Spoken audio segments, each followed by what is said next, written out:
Welcome everyone to the first episode of the D&M podcast. This episode is brought to you by Sigmund's Pet Funeral Services in Delhi. Losing your beloved pet is hard. Sigmund's knows that. That's why they want to continue their memory through you as they go through you. Upon the passing of your animal, Sigmund's will respectfully turn them into something edible for you. Depending on the size of your animal, you'll receive daily pre-frozen cuts of your past pet. In consultation with a Michelin star chef, Sigmund's will come up with a range of themed meals: East Asian, barbecue, sashimi, cold cuts for your sandwiches. Have your choice. That way your friend can become part of you and be with you for 3 to 4 hours longer, depending on your digestive ability. Don't just put them in the ground, put them in your belly. Sigmund's, from mate to plate. Sigmund's Pet Funeral Services and Delhi, 118 Pico Boulevard, Santa Monica. Mention this ad and 20% off your first pet or an extra week of miscellaneous extra meal packs. Thanks Sigmund's for sponsoring this episode. Thanks to our sponsors for this first episode, and welcome to the very first episode of our podcast. Yeah. Thank you, Sigmund. So if I get a pet, I'll definitely make use of those services. Well, I'm just staring at my dog and seeing her tasty loins walk around the room, so we'll definitely think about that. Well, welcome to our first official episode. We had episode 0 last week, but that's a Patreon extra for those who want to subscribe. But today, just a bit of a summary. We're here to talk about the big ideas. We're here to start the discussion, as our name suggests, and these are just our thoughts and ideas and our opinions, and we would love to hear yours. We're not always right, but we would love to hear what you think, and so connect with us on social media. Come have a chat, share something, talk to us, but just start the discussion. That's why we're all here.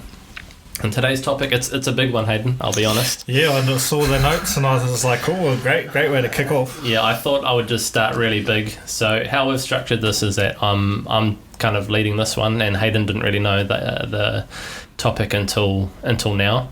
And we did that for a reason. Yeah, because for a great reason. We wanted to kind of have, how did we describe it? Like one person that's somewhat the expert, although we're not really experts. Yeah, I think we did it so that we could have a like a true reflection of that person's ideas, without any preconceived notion or idea about how it is. Because we talked about this in episode 1, but we wanted these discussions to like permeate, to go out to the world. This is episode 1. Yeah. Episode 0. So you're going to have to get onto our Patreon to hear that. But yeah, so the whole idea is that you go and start the discussion with someone, and then I guess someone not knowing what we're really talking about represents and reflects that person that you might talk to, so we'll get that kind of perspective. So today's topic is the meaning of life, and I chose this topic because I think it's possibly the biggest one we can start with, and I think it's good to start like that. I remember I saw a thing with Louis C.K., the comedian, RIP his career, but he talked about how he used to close his sets with like his best joke as a way to end his show, and then he would say that as a comic he would then for his next set and his next return he would actually start with his ending joke from the last one, which was his best one. So therefore he forced himself to get better and better every time, because he started really well. So I think if we start with like the biggest, potentially best topic, that we're going to set ourselves up to get better and better, which is also why we're here. Oh, nice. I agree with that, man. I think that's a good option, a good start. Anyway, when I saw it, as soon as I saw the notes, I was like, oh, this could be this amazing. Well, this is why we're here. This could be big. This could be deep.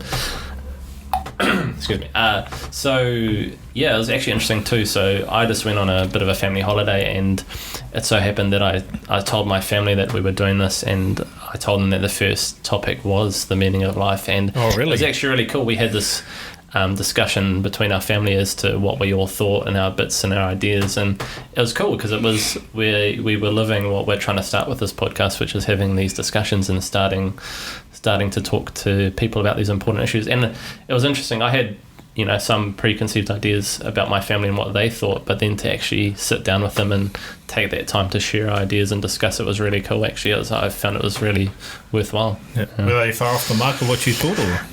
I kind of knew my dad's ideas on it, and he has some really interesting ideas, quite different. And I think my brother and I are fairly similar.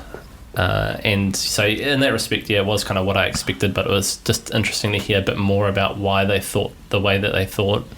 So it was really good, and we encourage you to have this conversation. Like if you're sitting next to your loved one or your cat or your hamster, whatever, chuck it out there, or your mum or your dad or a stranger on the train, just say, hey, what is the meaning of life? What do you think? Hey, I'm at a loss.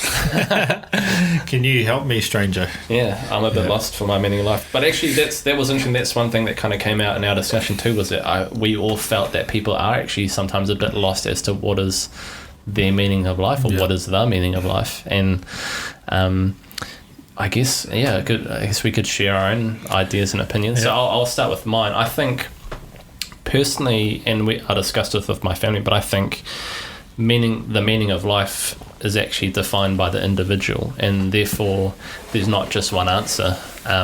Obviously there's quite the biological answer, which is we're here to reproduce, but then I think there's a lot more to it, and like I say, I think the individual defines their own meaning of life, whatever it might be. For some people it's found in religion and things like that, but for some people it's not, and I think a lot of people are lost as to what they think that their meaning or their purpose is. And I'd say purpose and meaning are quite interchangeable, because I think they are fairly similar in that the meaning is the purpose of life and the purpose is the meaning of your life. Yeah, it's interesting you say the procreate thing, because that's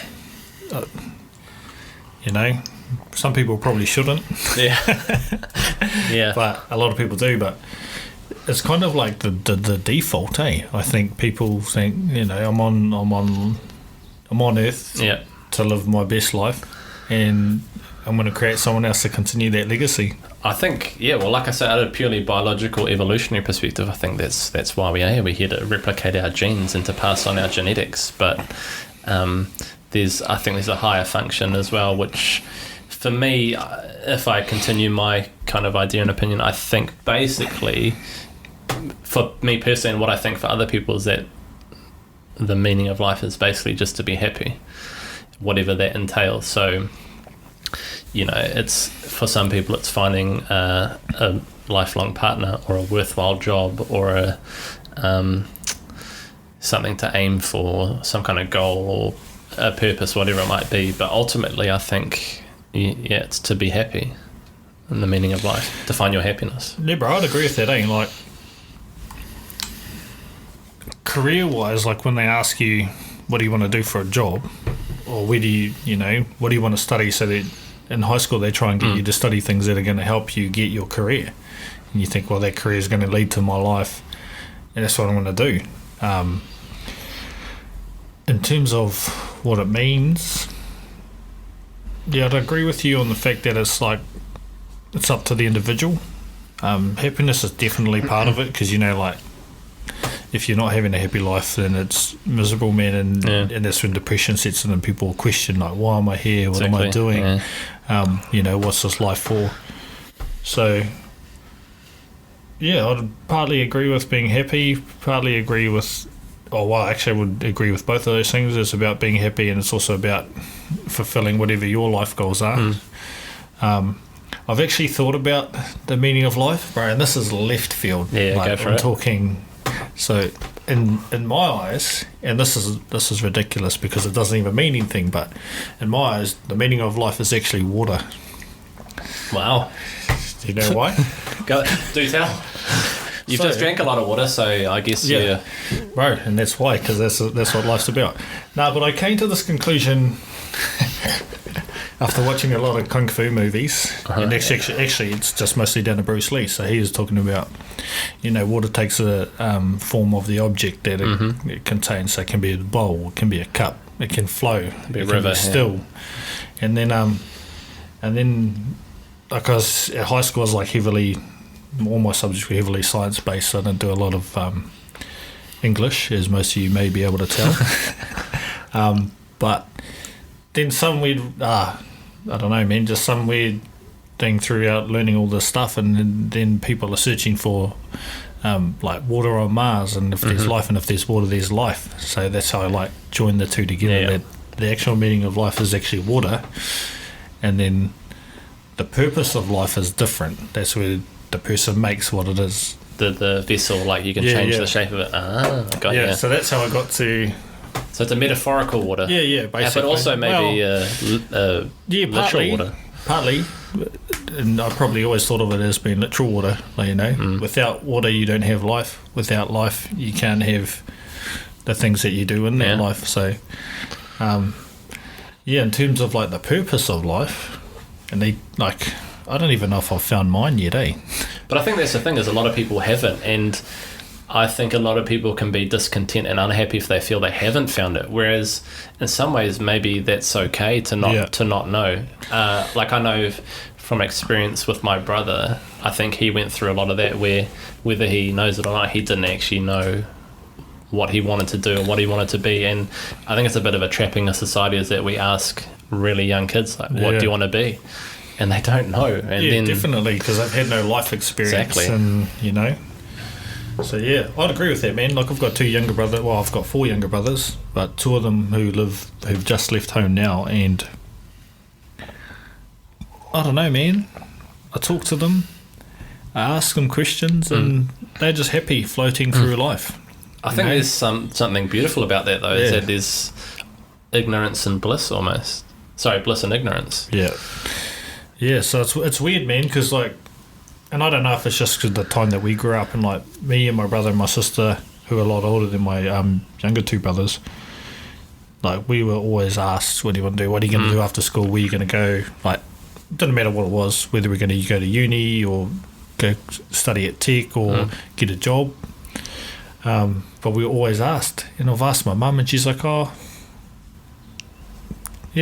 and Ben will look after themselves. And they are. To be fair, they are. They're both flatting and, they're enjoying life. So,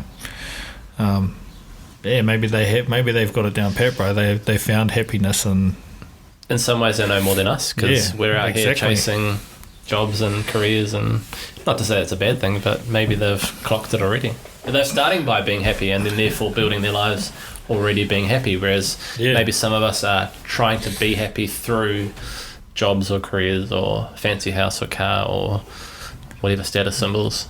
Maybe that's the thing, eh? Maybe the idea is to be happy, and then actually, this is a motto of mine. Like, actually, it's just a motto for when I lose things like wallets and that. So when I lose them, I'm just like, stop looking, because it'll let it find me. So maybe that's what we've got to do in life, is just like, don't try that your purpose come to you. Don't try and go out and find it and actively search for it. Let the universe provide it for you, maybe. And I think be okay with not knowing. Don't, especially I think at the end of high school, lots of students and kids that are leaving high school, and they get asked that question, what do you do next? And they're like, I don't actually know. Or what are you going to start at university? Oh, I don't know. Don't worry. Just go to university, try some stuff, try to have a dabble and stuff, and then decide. Don't worry if you don't know. I think that's probably a good way. Actually, I had a careers advisor at school, and that's what he said. He said, go to university and do a Bachelor of Liberal Studies. And we're like, why? And he's like, because then you can try any paper you want, see which ones you like, dislike, and then go from there. Bro, I did a careers thing at, must have been early high school, and I'm pretty sure it told me to be a bus driver. So really? I don't know why. I don't know how that came out, but bus driver. Was it like a standardised test? Yeah, I think I had like multi-choice questions, and it was like, do you like helping people? And I was like, yeah, for sure. And it's like, do you like buses? And I was like, damn sure I do. And so therefore, no, I can't remember the questions, but technically you have that profession still. I got up the sleeve. As a teacher, you've got you take 25 people on a ride daily. That's true. That's true. And it may crash, it may not. There's a few stops. Yeah. People get off the bus sometimes. Yeah, definitely. Yeah, so, I think... Maybe it's a metaphorical bus. It's a metaphorical... Maybe that little careers.com knew. So if you're out there, don't worry if you don't know what you want to do or you don't know your purpose. Because, like I said, I think a lot of people get discontent and unhappy, and ultimately I think people should be happy and aim for happiness, so don't worry too much. I think we're too highly strung sometimes about what we want to be or what we want to do, or the societal pressures, or the next life stage. It's like, okay, well, and that's the thing too. Okay, so you go to school and you go to university, and then it's like, what's next? Oh, get a good job. And you get a good job. It's like, oh, you have to get a life partner. You get a life partner. It's like, oh, you have to get married. Oh, you get married. Oh, you have to have kids. It's like, just enjoy your stage. Don't worry too much. Just be happy in each stage. I think so. Because I think it's easy to it's like opportunity cost. It's easy to see once you're in a thing, like, or in a life stage or in a position to go, oh, I don't have this. Whereas you probably should be, and it's leading to that happiness thing, is be more content with what you have ultimately. Yeah, that's the thing, eh? Because if you ever have, if you ever don't have something and then you want it, there's always more that you want. Yeah. Like, it's, I've got a flash car. I want a big house. Oh, I've got a big house. I want a bigger house. A boat. Yeah, I want a bigger house. Yeah. Oh, I've got 10 cats. I need one more. You know, there's always something else. I need a chinchilla. Yeah, there's always something else you could want more. You know, so yeah, being content with what you have at the moment, and people don't probably appreciate what they do have. Not at all. And I think it's changing. Like, people are starting those small things, like just listing. Like, I know I've got a few friends now that sit down as a family at the table now. Used to be in front of the TV. It's at the table now, and they just, and their kids are young, like same age as my kids, and then they ask them, what do you appreciate today? And little Maisie straight away says, oh, my friend Libby. Like, That's cool, man. You know, and so they're building her appreciation for the things that she does have now, as opposed to, oh, what did you want to do today? Or, oh, I don't want my broccoli, what else do you want to have? You know, there's always a want for something else, and I think if you're happy with what you do have, then you get provided with more anyway. Yeah. No, I agree. Happiness is the key, I think. But so you saying happiness is the meaning of life, or are you just saying it's? For me personally, yes, definitely. But like I say, everyone has their own. I think everyone can set their own meaning of life. And like I say, for some people, I've got really religious family members, and for them, it's obviously God and everything that entails. And in some ways, that's their happiness anyway. So therefore, as long as it doesn't bother me and there's not too many songs at Christmas, then that's cool, man. Like, they're happy, I'm happy that they're happy, then that's cool. You know, for some people, I think they think that the meaning of life is to get, like, the next level of the job or whatever, get promoted or get more money. And like you say, when they get there, then they're like, oh, now I need the next thing, and they're not actually ultimately happy. Yeah, well, that's the thing. Like, if money is your thing, man, and money, essentially money's a number. So, and they're infinite, man. So you get money, you want more money. You know, so I guess if you, like, ask kids what they want, like, they'd be like, oh, I'll play with my friends. You know, things that bring them true happiness. So, yeah, and if you ask them, I don't know if you'd ask any kids at a young age, you know, do you want some money? Yep. How much do you want? $1,000. Oh, hey, do you want this lollipop? Yeah. Give me $1,000. Yeah, for sure. I'll have that lollipop. There's some beauty in that, I think. That's great. So, the meaning of life, man, it is a deep one, and it's obviously not answered because the Oxford Dictionary doesn't have an answer for it. The meaning of life. Scientists don't have an answer for it. Philosophers have tried. Yeah, philosophers have thought about it, for sure. They would have. Podcasters have tried. Yeah, oh, definitely. We're trying now, and now that I think about it, like, the meaning of life is basically, I guess it's like a just an infinite space where it can, you know, it can be made to be whatever, like, it's a dimension to existence, and you can live that in any way you want. So, like, it'd be interesting to research actually some of the early ancient religions or belief systems and see what the meaning of life was there, because I'm sure they would have had one. Like, yeah, well, you think like reincarnation in Buddhism and things, and so therefore their meaning of life was always to do better, and so that you'd be reincarnated as something else or someone else, and then do better again, and so that you're always continually being better and doing better, which is fantastic. What a cool way to live your life.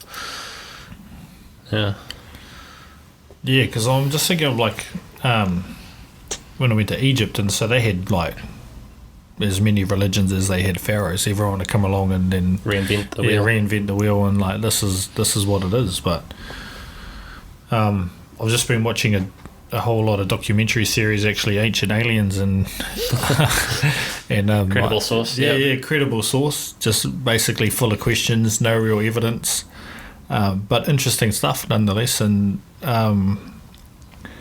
the books on religion there, when they talk about like gods and stuff like that,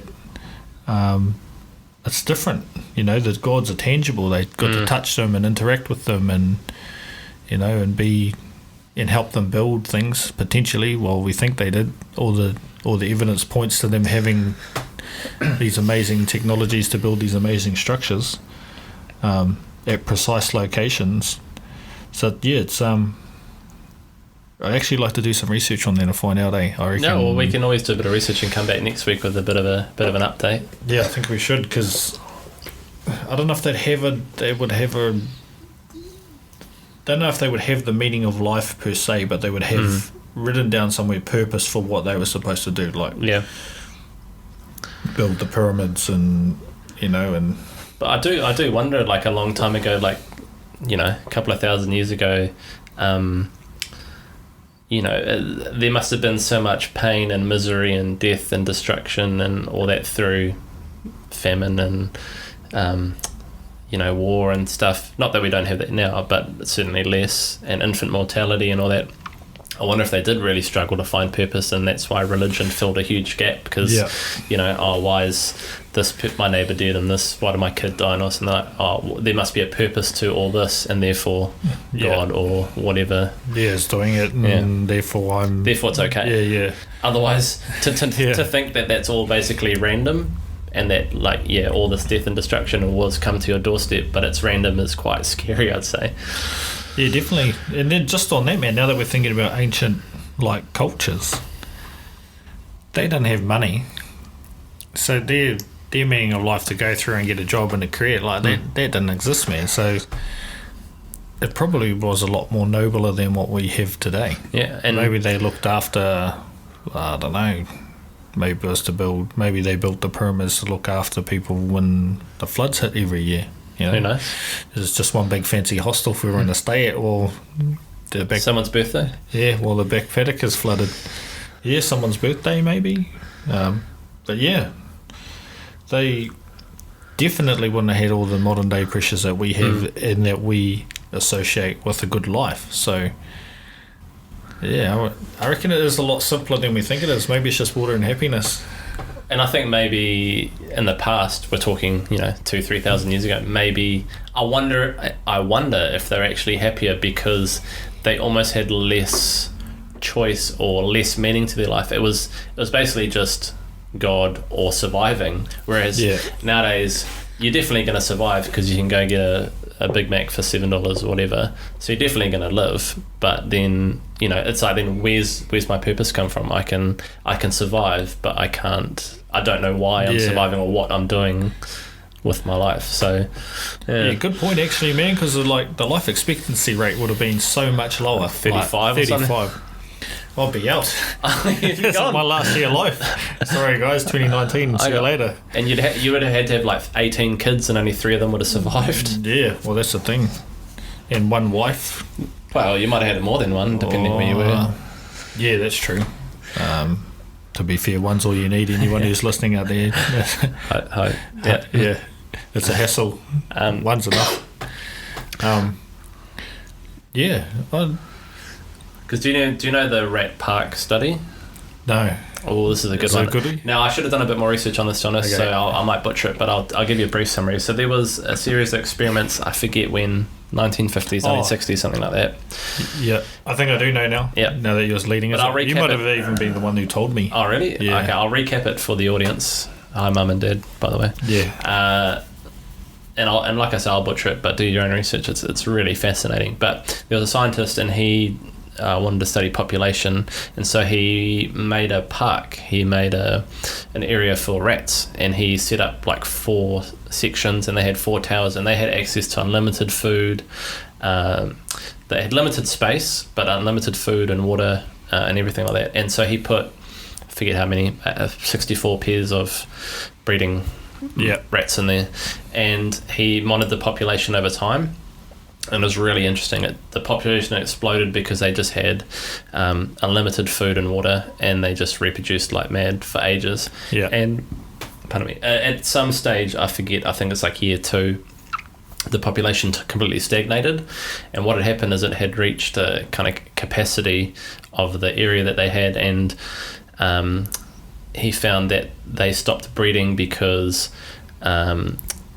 there were so many rats that not all the males could mate and reproduce, and the ones that would fight, and some would be dominant and some would be subservient or whatever, the subservient ones would, because they couldn't reproduce and they weren't successful, they would go and hide in places, and they would just sit in like a room and eat food, and they would just preen themselves, and so they would just look beautiful because they just spent all day preening and eating, and they did nothing else. They didn't. Once they lost a few fights, they didn't want to reproduce, and they just stopped. And he dubbed them like the beautiful ones. Yeah. And they just sat there and they just preened themselves, and then they never mated and they died. And then the more aggressive males that did mate and were the victors either fought each other and died, or eventually died, and therefore no one reproduced with the females. And it actually happened that the population was like completely gone after 3 years or something like that. Really? So it reached a capacity, and then like where it was just too much, and then the whole thing it was just like chaos, and they just all died out. And I think it's kind of an analogy almost of modern society, is that we have so many people and so little purpose that people do get discontent and unhappy, and we do have these beautiful creatures that are humans but don't spend a lot of time maybe pursuing things, but rather I don't know, look after themselves or worry about just them and don't actually go out and do anything. No, that's definitely not the rat study I was thinking about. It's interesting. And I guess it's twofold, and it's so. What's interesting though is that the females wouldn't go for the other, like, you know, if you got to fight over one guy and there's 15 other good-looking guys, or she's got no guy. If there's no male rats left, surely she would go and find one. You'd think so. That's kind of a double-edged sword there for, because like, okay, fair enough, the guys are losing, that's part of nature, but why are the females just sitting around just waiting? You know. So I'll have to do some more research on it, but that's I remember reading about that. That was really interesting in relating it to maybe nowadays. So what was his conclusion of was he saying that through how did he relate that to humans? I guess he was kind of saying that maybe there is a point of overpopulation, or there's a limit that humans may reach where it could all go south pretty quickly. But obviously we're more complex than rats, and rats, obviously maybe their only meaning of life is reproducing, and then when they didn't have that, they kind of lost it. Whereas we, as humans, if we don't have that meaning to reproduce, we can still, I don't know, find meaning through art or our job, or we can still again define our own meaning. So some bits relate quite interestingly to society nowadays, but some, obviously it is a bit different. That's probably the way it's going, to be fair. Like Kim Kardashian, I don't know too many people that be keen on her nowadays.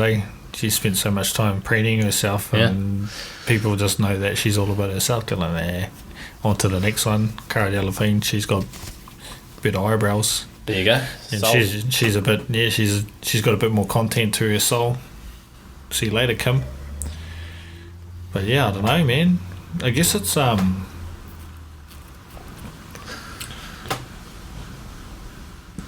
guess it's like with all the technology that we have, in the connection, like making a connection with another person now is a lot quicker.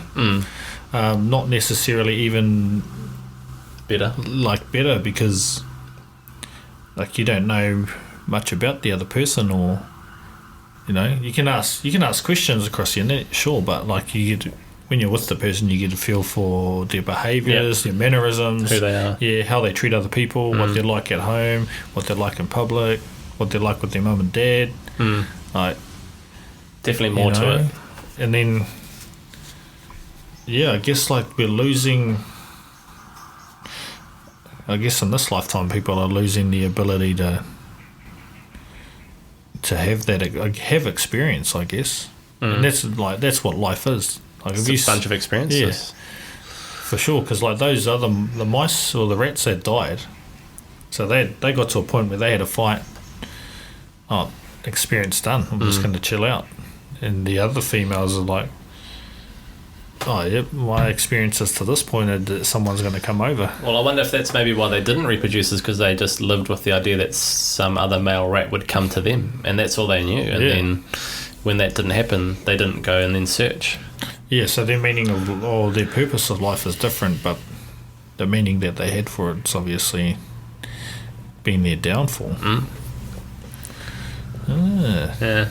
I wonder if that's applied to anywhere. I wonder if you did it with other animals, or if there's been other studies. Yeah, or further studies maybe. Yeah, there could be. Yeah, because I did a thing on, actually it was to do with geography back in, who knows, high school. And I remember my teacher, he said, like, this is the problem that we're going to have at the moment. He's like,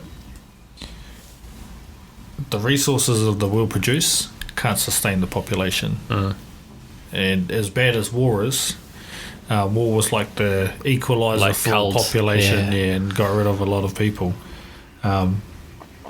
So it like made it more manageable, but like there hasn't been a war for a long time now. Well, not to the extent that like World War II was, or the Great War. Yeah, exactly. In modern medicine, there's no more. We welcome the Black Death back, but it's not quite there. Yeah, well, actually, it's here now. It's called influenza, and it's or measles. Yeah, actually, that's probably what it is, eh? But yeah, it's a difficult one to unpack, man, for sure. And could be a two-parter. Yeah, it could be. Actually, this could be episode 1 and 2, and probably 3 and 4 and 5. Yeah, we get some actual experts on here and get some information, but. Yeah, the meaning of life, man, for me has always been pretty simple. It's been water and going with the flow is like my life motto. Going with the flow, There you go. Just whatever comes your way, take it and move on. Yeah, ultimately life's too short to get hung up on too much, so just, like you say, go with the flow. Yeah, that's my life motto. Don't know if it's the meaning of life, but then, like we say, it's okay almost not to have a meaning of life, because you can... Yeah, exactly. You can work on it, you can define it, you can find it. And even if you don't have one, it's all right, it's all good. Enjoy your job, enjoy your family, enjoy your friends, enjoy food. Well, that's the thing. If you don't have one, you actually have one. Yeah. You're doing it, experiencing and being it. So, yeah. I'd be interested if you guys have got any suggestions, hit us up on the Insta or the Twitter. Let us know what you think. And we'll try and answer it as best as we can, or even include in the discussion. Yeah. So, good first option. Yeah. The meaning of life. We should have had someone for this, I reckon. Well, what we could do if we do have guests. I reckon we ask them. Every guest we say, "What do you think is the meaning of life?" That could be like our question, our ending question. Yeah, I reckon.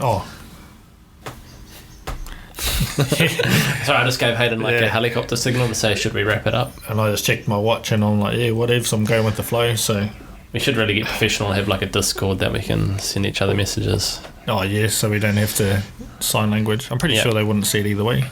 Yeah, well, they can't, but now that we've talked about it, they know. They know that we're unprofessional. We could have not talked about it. Actually, cut this part out. Yeah. No. We'll keep this in. This part won't make it into episode 1. And we're back. That was a word from our other sponsor. Yeah. No, that was... Yeah. No, that's good. I think we keep that in. That's part of the charm of us. Yeah, definitely. And we must say, it took us a little bit of effort to get this started, but we're here. We're here now.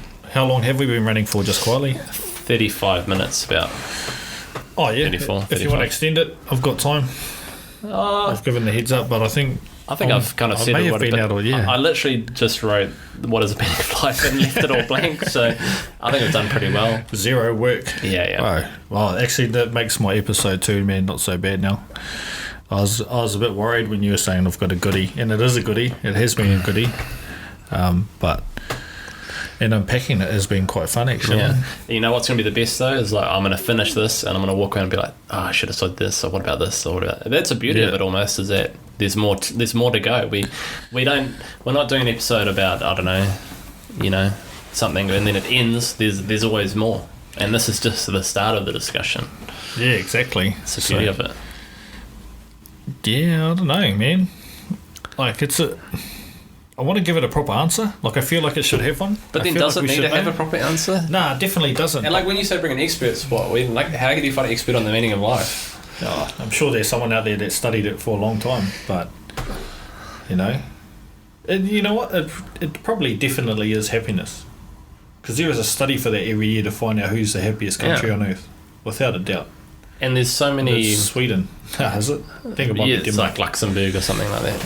Like Luxembourgians. I want to find this out because I would like you guys to walk away with at least one fact. But I'll say, to ask this to your friends and family, because it is so interesting to see what people think. Like my father, he had a really outlandish take on it, and bless him, I love him, but it was just really, really different. Yeah. What was it? So it was something like... And he's told me this before, but he went into a bit more details this time. I'll forgive me if I butcher it slightly, but it was something like he believed we were all spirits, and that it was ultimately some form of reincarnation. I don't actually know where he gets this from, which is also quite interesting. The Samoan sun, maybe. Yeah, the heat. Maybe he had a cocktail, and it all went a bit funny. No, so it was something about we were all spirits, and then when you pass, you kind of enter this.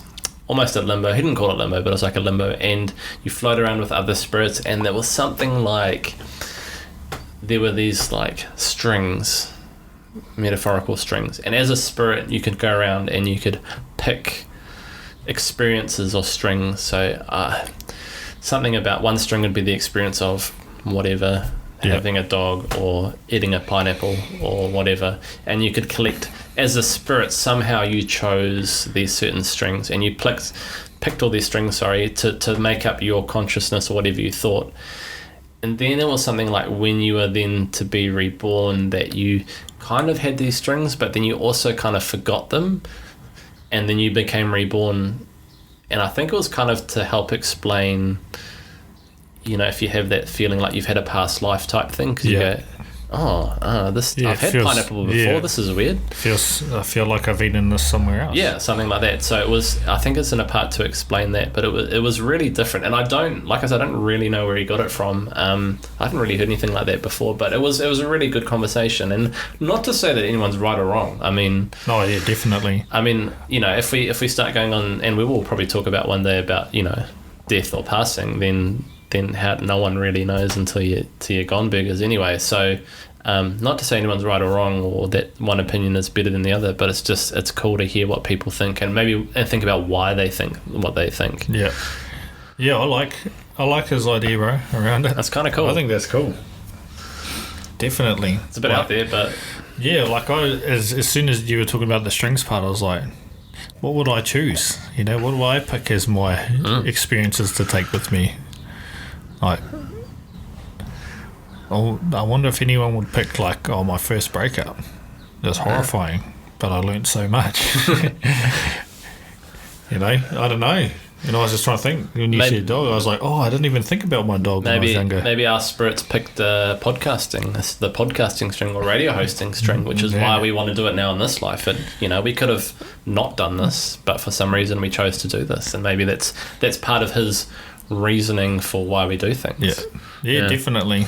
Like you say, man, no one knows. Like, we're only just beginning to understand the universe. And I was watching a dude last night on The Project, and he was talking about that when you realise something, like as in you make something to be into something. Kind of. He's like, so when his analogy was that there's things happening every day at like an infinite level, like inside your bones, like inside your body, we're recreating cells, like millions of them a day and stuff like that. So he said that when you observe something come coming into into existence that's happening a million times over somewhere around the universe. Damn. Oh, that's mental, eh? Yeah. So, like, the example that he then gave after that was, like, once you realise that you yourself are a human who's living on Earth, going through your normal processes, you've just, like, potentially...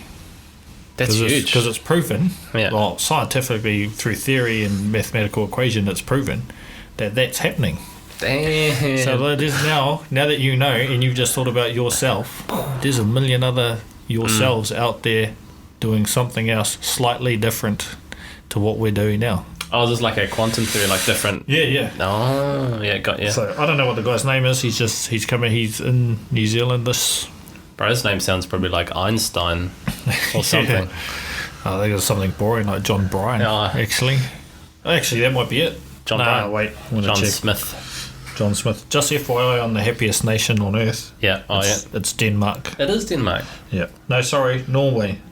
Denmark was last year. I'm pretty sure the Danes are pretty happy too. Yeah, so it goes according to... Who is this? inc.com. Oh, yeah? It goes Norway, Iceland, the Netherlands, Switzerland, Sweden, New Zealand. Are we up there? We get a top. What are we? Top 10 mention. Are we top 10? Canada and Austria. So, based on our theory of happiness and that's the meaning of life, we are clocking it. I was about to say, we should get a Dane on here to just see how happy they are. Test them levels of happiness. Yeah, I don't know if I know one, but for sure we could find. I think we put one. it out in the ether. We try to find a Dane. Wait, sorry, what's number one? So Norway. Norway. So we find a Norwegian. So Norwegian. No, sorry. Finland. Oh, hey, this has changed. Is it updating daily? Maybe people are becoming happy and not happy as we go live to air. Oh, okay, sorry. So the list that I had in there, guys, was the most common countries, and I got the order mixed up. So it's Finland, Denmark. So you're right. Denmark were close to the top. Norway, Iceland, the Netherlands at 5. Switzerland, Sweden, New Zealand coming at 8. Then Canada and Austria. Damn, that's pretty good. That's a pretty big spread, bro. Yeah. When you think about it. And bar maybe the top 7? No. I'd say maybe the top 4. The countries geographically are quite far flung. That's a good sign, I'd say. Yeah, so you got Austria and Switzerland are close together. But then you've got New Zealand, then Canada. They're definitely not close to either of those other countries. So there's happiness around. That's good. That makes me feel happy that there's happiness around. Oh, definitely. And now I want to know why these guys are so happy. On the next episode. Yeah, for sure. Potentially. So is that a wrap, is it? I think that's a wrap, yeah. Well done, team. Like we say, we're here to start the discussion, so this is just the start. These are just our ideas and opinions, you know, and that's what they are. That's all they are, is just ideas and opinions. We encourage you to go do some research, have a think yourself, have a discussion, look up the Rat Park study, look up top 10 happiest countries, and maybe look up the lowest ones and see what we can do. Maybe we can send them some orange juice or something. Yeah, maybe we can help them out and get them a bit happier. Yeah.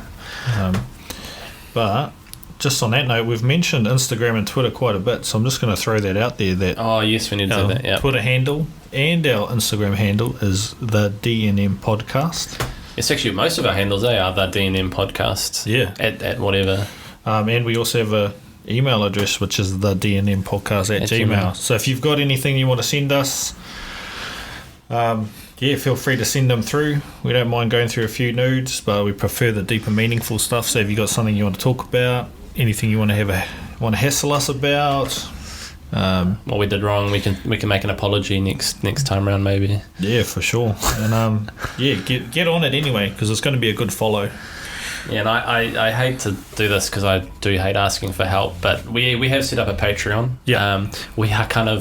We're really doing this pretty basic. We have my work laptop set up to a couple of borrowed microphones and borrowed headsets. So we're looking to get some gear to help us do the podcast. So if you are feeling exceptionally generous and you feel like supporting us, please join us on Patreon, and there's a few little rewards going there, like episode 0, which I thought was quite good. We enjoyed the very first one.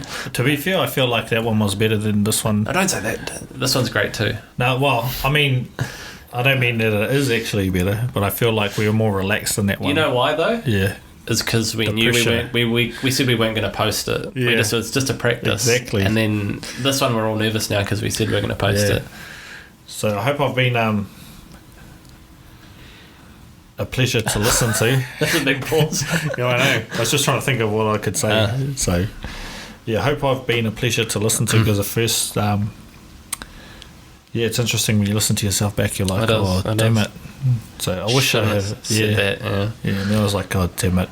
But, it's already out there in the ether. It's done. By the time you're listening to this, it's out. So yeah. So too late. Sucked in past Haydn. Listen to the next episode. Hopefully it goes up soon. So if that's us, we'll wrap it up with our signature sign-off. So that is it for today. So there's a Patreon at the DNM podcast. Yeah, patreon.com / the DNM podcast. Yep, I'm pretty sure that's it. So hit us up on social media. Start the discussion. We'll chat. We're happy to connect and continue it on. But anyway, that's us for today. I'm Matty. And I'm Haydn. We are DNM. And feel free to slide on in. Oh, brilliant. Thanks.